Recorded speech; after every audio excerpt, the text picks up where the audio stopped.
Okay, so let's look at these three texts. I might be able to display them up here. 6 Vajra verses, quite short. Try to memorize these, and there's 6 Vajra verses. It's basically 6 sentences, 3 couplets.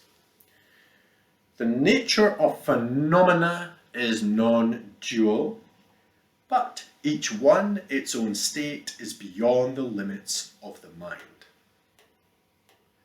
There is no concept that can define the condition of what is, but vision nevertheless manifests. All is good. Everything has already been accomplished. And so, having overcome the sickness of effort, one finds oneself in the self-perfected state. This is contemplation. I think I did a video on this. I recorded a little video of my interpretation of it, so that's somewhere on the internet. Just going to spend a few minutes looking at it. Dzogchen is the Tibetan version. So effectively, you've got a guy called Buddha, who in 600 BC becomes enlightened. He has and there was lots of wise men, guru types, wandering about doing their different things, and he was an ascetic, and he gave up lots of things. He starved himself. He tried various things, and then eventually, underneath a tree, sitting there meditating, and poof, he came up with something. And then he basically wanted to share that. Somehow or other survived that experience, and he wanted to share that with other people. Now, whatever it is the Buddha was, the actual individual, if you actually think about somebody meditating for hours, you get lots of pains and discomfort. So you practice so that you can ignore that. We're going to get to that a bit later, actually. I'm not sure why I want to go into the detail of that.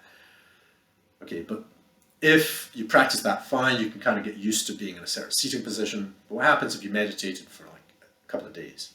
We're talking about internal pains of wanting to urinate, defecate, so on and so forth. That's all under control. That's why you have to do the prevent yourself from eating and so on and so forth, so you don't actually have these urges. You'll still have them.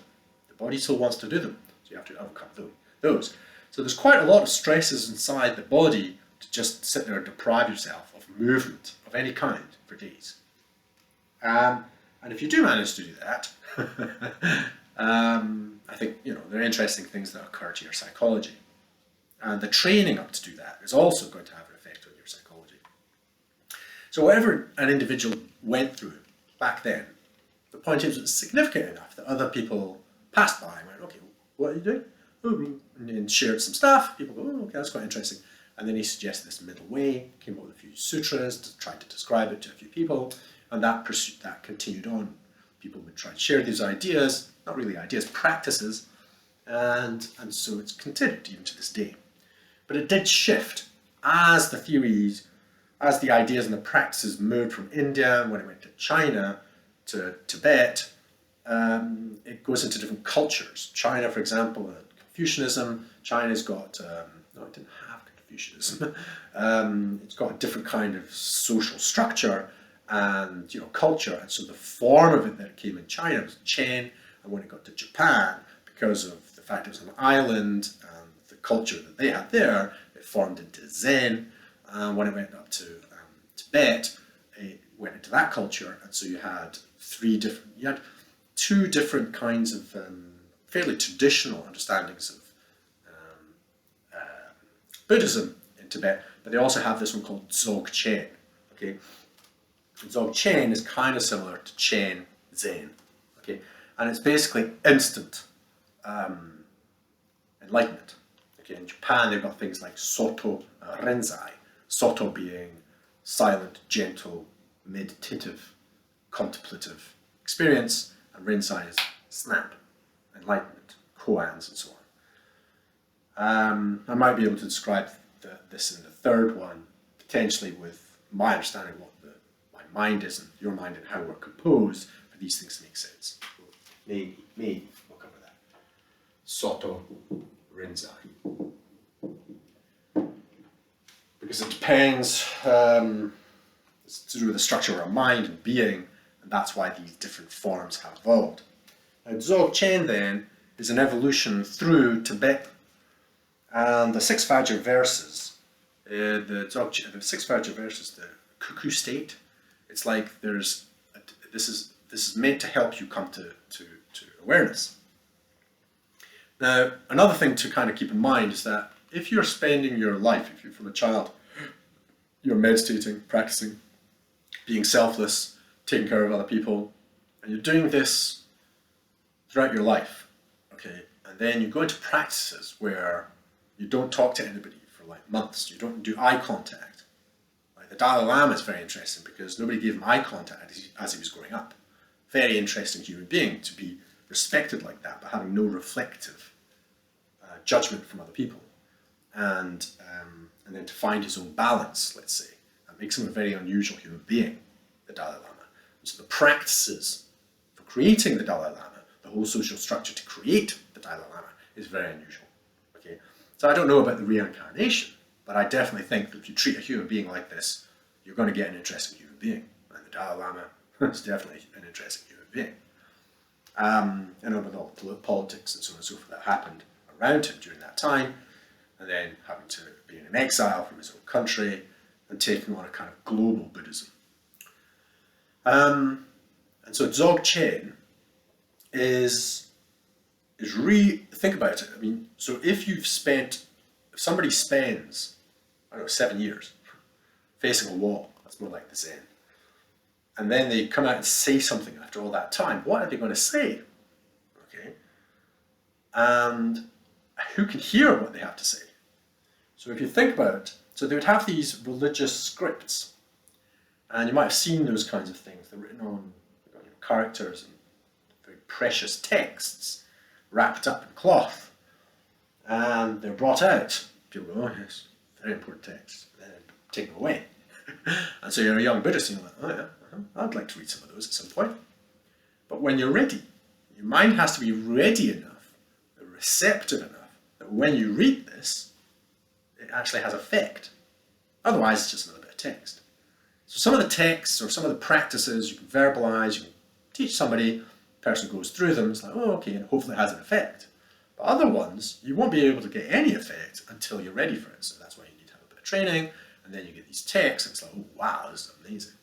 But we in the West, we're inundated with information. So we just think, oh, it's just another text. And if you look at the West, the Bible, ludicrous amounts of text in the Bible, we have a slightly different understanding of text. So if you think about this as being a precious thing, okay, cannot be replicated. It's a unique formulation that somebody throughout history has managed to formulate, and it actually contains something fundamental. But of course we'll go, oh, it's fine, it's easy, it's good. If you have that kind of attitude, that's kind of good. Buddhists kind of say that, and I think I read this from a book called Dzogchen, and it was by Rinpoche,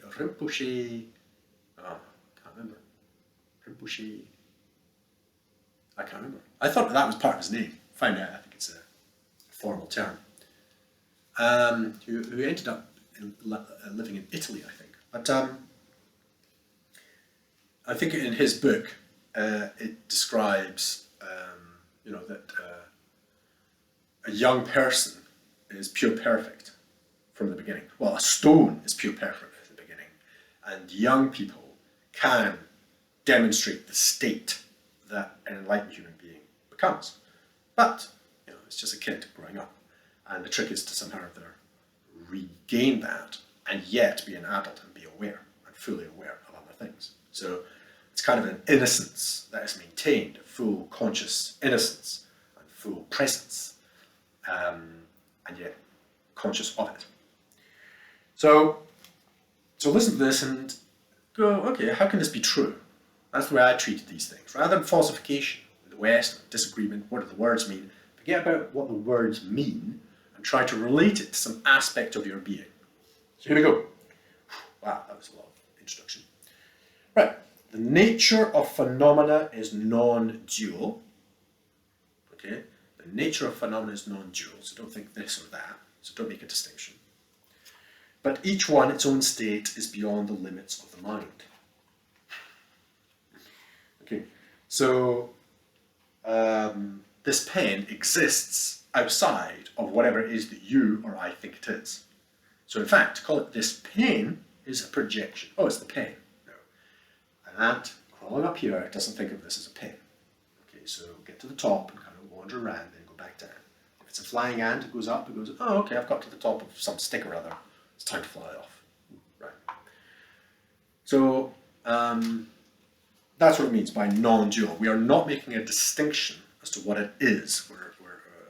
Right. And its own state is beyond the limits of the mind.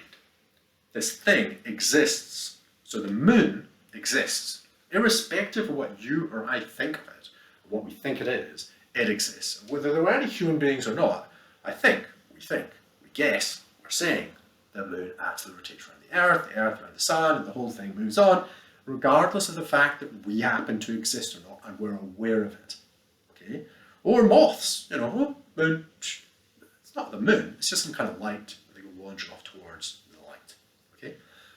And so there are things, it's called ontology, but in the West, things have being, states of being, irrespective of epistemology, whatever it is that we think is going on.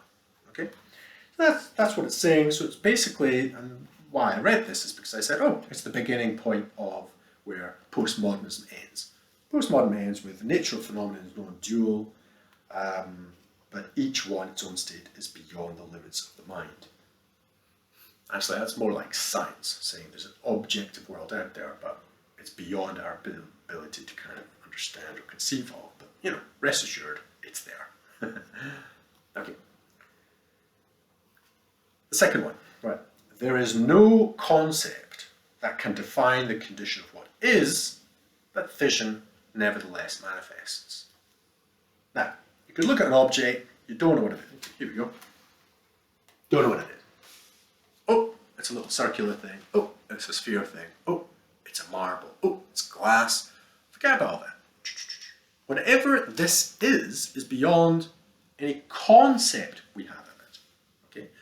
And because of that, there is no concept that can define the condition of what is. This, or in fact everything else. But vision nevertheless manifests. So although you don't know what it is, the point is you can see it. Why? Because it exists. Okay. So we have the miraculous capacity with eyeballs, which is a phenomenal complex system that we've evolved throughout history, biology, for millions of years. We've got these eyeballs that gets this, that can see this. And there are, dogs can see these things. They love chucking balls about. Ball back, actually, this is a bit too small for a dog. Unless it's a very small dog, you don't want to give this to a dog. It's just, they'll eat it. So we'll choke on it, very bad. Children, not good either, right? But the point is, it's some aspect of existence, and whatever it is that we think it is, it works. Our processing works. Okay, it exists, great, and our processing exists. You can see it, I can see it. Isn't that amazing that we've got these processes, these concepts, psychic processes. Psychic processes, psychology, the eyeball and how it works, and so on and so forth, including even how we're talking and how all this works. It's amazing. Okay, so we've got all these operational being and concepts involved in it, and everything just is working. Okay, so vision nevertheless manifests. It works. All is good. All is good. To make that statement nice and easy. So basically, don't sweat it. Okay? Don't try and catch how it is that your mind's working. That's part of the thing, is your concepts and stuff. So when you're meditating, go, it's okay, it's fine. It's just happening, yeah? All is good. And that is an affirmation. All is good. Okay? It's not all, oh, well, I've got to decide on things. No. All is good. It's an entirely positive system, almost like positivist science, but in a psychological sense. Everything has already been accomplished. That's a trick. Everything has already been accomplished. You don't have to work at it. So basically what we do as scientists in the West, what we do is we put it as an object of thought. So we think of something, and then we try to work out what it is. Now if this thing that we're looking at is our own mind, it gets problematic. Because it has this kind of complexity. The way I used to consider it, I thought was quite nice, was it's like a flashlight, a torch. And when you're using a torch, it shines a beam. So you can look at objects. You can see the words, you can see things, you can see words, you can talk about things, and you can see object of thought. And we are like a torch, and we're looking at things. Okay? But trying to shine light on the torch itself, the body of the torch, can't be done by the torch. Okay? It just can't be done. And you think, oh, well, it can bend back, okay, bend back, okay. But wait, can you see the thing that's actually at the front end of the torch? Can you see that bit? Oh, we can bend that, bend that. Okay, and that kind of effort, and it is effortful to have object of thought, but the subject, that is the torch, which is actually looking at the thing, projecting the light to be able to see things, to look at that process internally, mentally, is a bit torturous. Torturous. And basically, he's basically saying, relax, stay cool. All is good, everything has already been accomplished. It means that you've got the torch is working. Okay, so relax, it's okay. Everything's existing, the conceptual structures, everything's working, don't worry, everything's fine, everything has been accomplished. You don't have to do anything. There's nothing you have to do. Oh, I have to do something.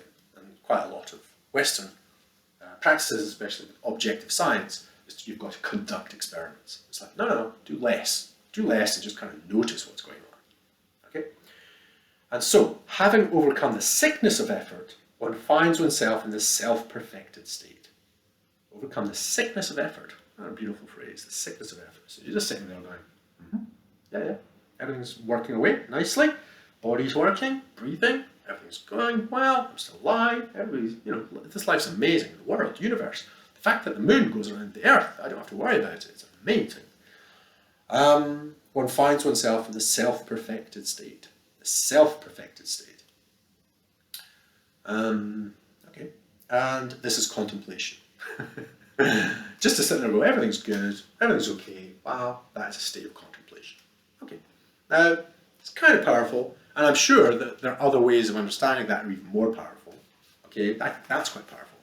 And there are kind of lazy ways of interpreting it. Just, oh, everything's cool. Just sit back, relax, just carry on. Well, kind of. There are still things that need to be done. We do actually have to prepare food. We do have to, take care of people. We do have to clean up, and there are things that need to be done. But what it's trying to indicate is we could do less. Sometimes doing less is actually more useful. So I think Lao Tzu, I think it is, the Taoists say, for knowledge, add something every day. For wisdom, subtract. Okay, so basically it's the same kind of idea. Just do less. And by doing less, just be a little bit more aware of what's going on, rather than being active. Because when you're active, you're adding will. Because you're adding will, you're actioning something that makes you blind to what is. Okay, because you're funneling in on something, with the torch, light kind of thing. Whereas if you just kind of relax and just let things happen, you kind of get to observe what's going on. And yet still perform. Okay, that's the trick, do both. That's an interesting bit of, I thought, it was influential to me, to actually read something like that, go, yeah, I get that. Okay, was useful. And so at that time, maybe I should have described an experience I had, which was quite significant, to do with death. Oh, no, no, we'll talk about that another day.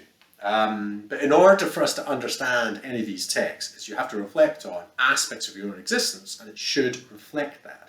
They're not trying to tell you anything other than what you already can be aware of if you just kind of check. And that's their method. Just check out what they're saying.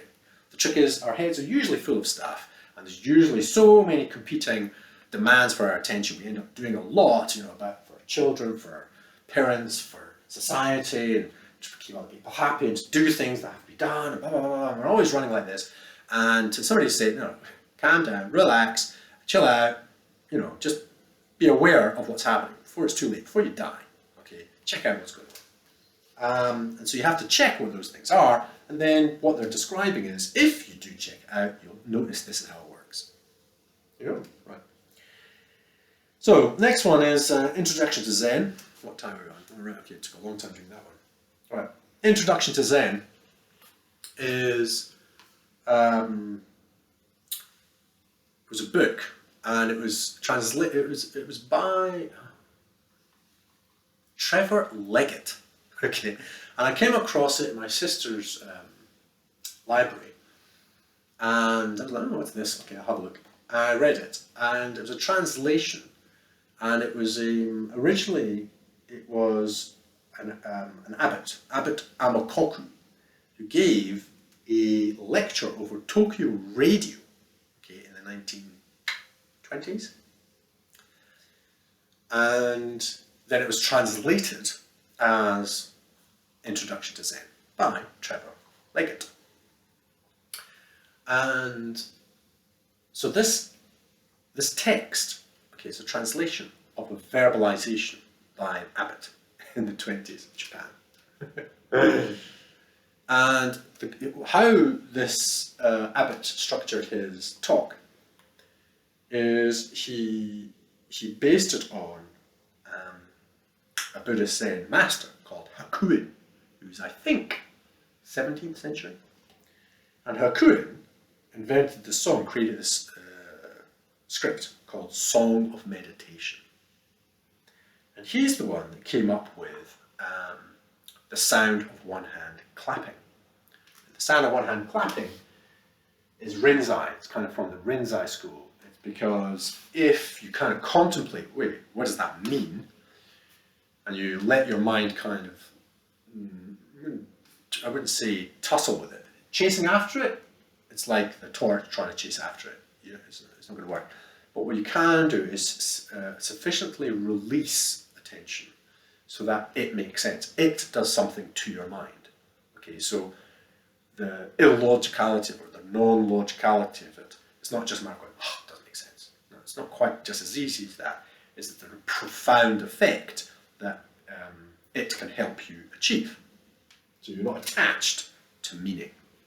Okay, so I think that's what it means. Okay, and that's what they call koans. So Rinzai got lots of different koans. That's one of the koans. It's one of the most famous koans because it acts on the mind. So you meditate. You know, body's nice and calm. Emotions are calm. Consciousness. Okay, mental objects. Okay, you're fine. What's this thing? What is the sound of one hand clapping? Okay. And in this kind of very refined state of mind, this statement, okay, does something. Now, I'm going to read a bit of this. What he does is he takes 2 lines of Hakuin's song meditation and then does a chapter, or would be part of his lecture, an episode perhaps in the Abbot Amakoku's lecture series. So I'll quickly read it, and I read it and I extracted bits, okay, and put them on a MP3 file and put it to music so I could listen to music. So ever so often I'd be listening to things, and then the music would pop up, and then it would have these statements. And I loved it. I'd go, oh, right, okay, here we go. And then just appreciate the statements, because they were just phenomenal. I mean, phenomenally rich. If you think about it, somebody's trying to describe some aspects of your mind, then basically, ever so often go, okay, what's he describing? And then you're trying to check. And over the years, if you kind of check ever so often, you kind of have a slightly different understanding of what you think it's referring to. So it's like guesswork, right? So you're kind of going, oh, does it mean this bit? Is he referring to this bit? Oh, and then he's on to something else. And sometimes it combines well, and you're like, I think it really is this. And I never ever try to go, right, it's this. Okay? And so it allows enough flexibility that I'm still going, I don't know what they're talking about. Because it's not about trying to work out what they're talking about. It's a matter of whatever they're saying to somehow correlate to whatever it is that you understand about your own existence. Okay. The actual material of your mind and how it works and processing, but also your metacognitive awareness of how your mind works and your feelings and so on and so forth. So, Hakuin's Song of Meditation. I'll read some of this out. I might stop, and I might go into one of them. We're on 24 minutes, so this is probably going to take a long time. But all beings. This is about 1, 2, 3, 4, 5, 6, 7. Okay, have a look. I'll put the script up here. All beings, from the very beginning, Buddhas. Well, that's cool. Okay. It is like water and ice. Apart from water, no ice. Outside living beings, no Buddhas. Not knowing it is near, they seek it afar. What a pity. It is like one in the water who cries out for thirst. It is like the child of a rich house who has strayed away among the poor. So basically, I mean, it's really reassuring. We're all Buddhas. Oh, okay, good. Don't have to look for it. You don't have to go out. It's not. So it's a bit like water and ice. This is a common distinction where water is flowing and ice is solid. And when we come up with a category or a concept, we get fixed to it, or our personality, we say this is who we are, it becomes solid. And then we become these solid things. And there's aspects of us that are a bit solid, and some of us are more solid than others. And some people are in prisons of solidity and they can't see anything externally, and they only have these little arrow slits going, what's going on right there? And everything else is like windows and filters and everything. They can't see what's going on because they're within the solidity of their own existence.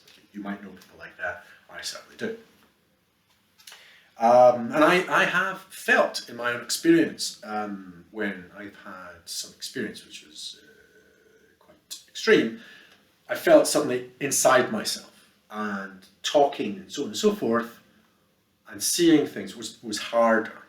I was kind of behind myself in some form, and as you can tell, I'm verbalizing at the time that I'm thinking it, and so I'm quite on the front edge of myself, and that's why I could engage adolescence.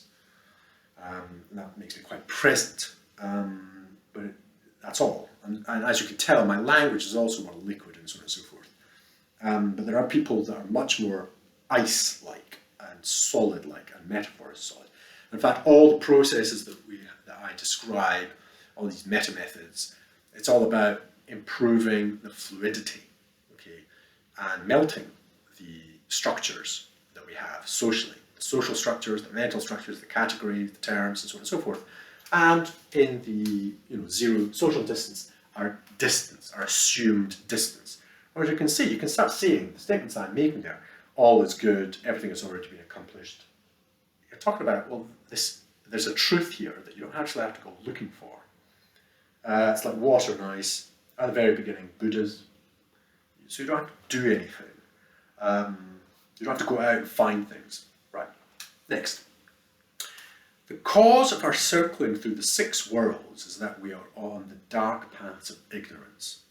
Dark path upon dark path treading. When shall we escape from birth and death? I don't go into that huge amount. It's more like a metaphor. But effectively we think, oh look, I'm a physical thing. Right, I have to do this physical thing. I shall chase after whatever it is that my physical desires. I'm thirsty, I'll go and drink. I have sexual desire, okay, I'll satiate that. I want to have that car. Oh, okay, I'll work so I can get that car, and so on and so forth. That would be, one of the worlds, I presume. I think it goes into what the worlds are, but I never can remember these things. But there's aspects of us that basically cause us to create and then try to satisfy these feelings and urges and so on and so forth, or ideas or concepts. So we have to be careful with that. So again, with this one, it's not something that we have to chase after. Okay, oh, I want to have some kind of religious or spiritual experience, enlightenment, and so on and so forth. It's like, no, just relax. Escape from birth and death. And the Buddhists talk about, in fact, we might do that in a bit more detail next. Let's move on. The Zen meditation of the Mahayana is beyond all praise. Giving and morality and the other perfections, taking of the name, repentance, discipline, and the many other right actions, all come back to the practice of meditation.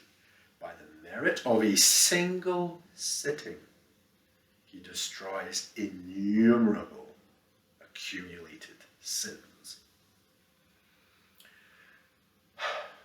Different ways of interpreting that. Basically, just by stopping and being contemplative, whatever it is that's been happening that day, rushing, doing things, sitting, being aware, letting it all dissipate. Don't let it carry forward to the next day.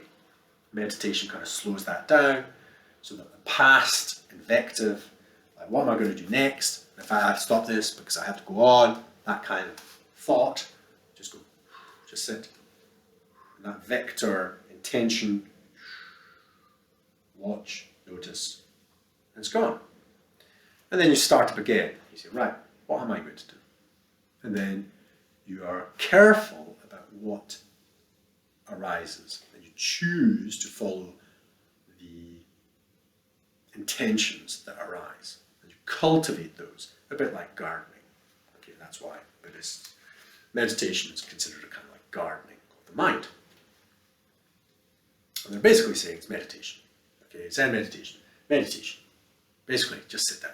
Just be aware of what's going on. And this is the equivalent of, this is, for me, this is an equivalent in the East of subjective science.